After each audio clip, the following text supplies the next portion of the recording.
The man known as Haji Mara, a prominent Syrian rebel commander, surveys the battlefield near Aleppo. Incoming ordnance explodes nearby.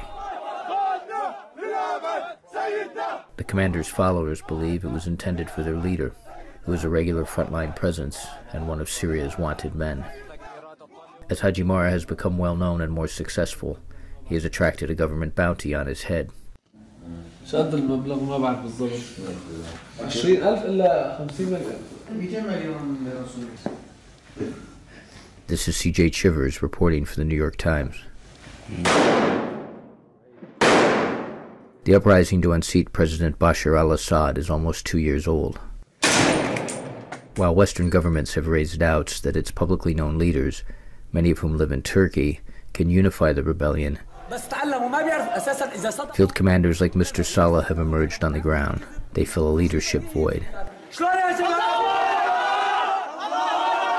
With inside connections and credibility earned in battle, these men have taken the reins of the war.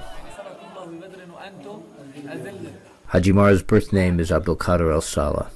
He is young and charismatic, and seen as pragmatic and accommodating too, a Sunni Arab who welcomes other ethnicities and faiths. He has been wounded several times. In the fall, he survived an assassination attempt.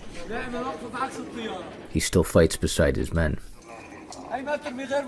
Leaders like him present foreign governments with a challenge. Should they help and work with them against Mr. Assad and develop connections for after the war? Or should they leave them alone, as the United States has, and risk alienating them further, as many fighting groups become more powerful and some of them become more extreme? In January, the New York Times met Mr. Saleh on one of his hidden command posts, from where he works with other Syrian fighting groups. نحن جبهة تحرير سوريا الإسلامية مو إنه معناتها من ذكرت كلمة الإسلامية لا نحن نعم نفتخر ونعتز إن إسلاميين لكن معتدلين لسنا متشددين. كل الكتائب الموجودة في حلب كل من يحمل سلاح في حلب في الأمور العسكرية بجوز في الأمور السياسية ما نرتب معها لكن في الأمور العسكرية نرتب مع جميع الكتائب الموجودة في حلب. Before the war, Mr. Saleh had little military experience. He spent 2.5 years as an army conscript and was a traveling Islamic missionary before returning home to open a seed shop in Mara, the agricultural town where he was born. When the revolution began, he was a protester before taking up arms. ناس نشوفهم بالإعلام قتل المساجد قتل النساء والأطفال ما بقى خلانا نتمالك أنفسنا يعني أصدقائي نتصل فينا نخبرهم نقول والله عم نطلع سلمية مظاهرات ويقتلنا فهذا الشيء اللي خلانا يعني. Mr. Saleh now heads the military wing of Al-Tawhid, a force said to field more than 6,000 men.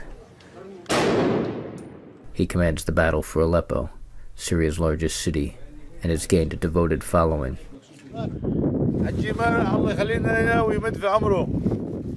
The town of Mara has become a target of Syria's military. His supporters say the government punishes those associated with him. A large crater, apparently from a ballistic missile attack, sits in a wheat field beside Mara, the result of an explosion in the night. His townsmen have stood by him.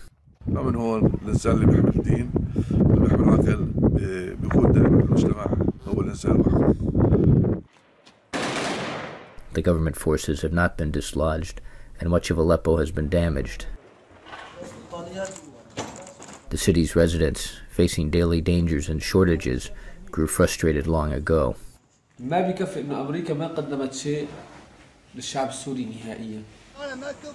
وهذا السكوت علامة نحن بقناعتنا العرب السكوت علامة الرضا. Fighting without foreign military support and with few weapons, Mr. Saleh said America's inaction has made Syria's conditions worse, endangering the West's long-term interests and relationships in the Middle East.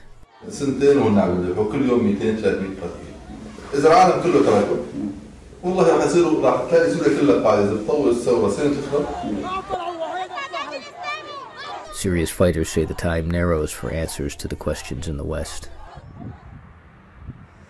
In Mara, north of Aleppo, Mr. Saleh's fighters have already dug their own graves.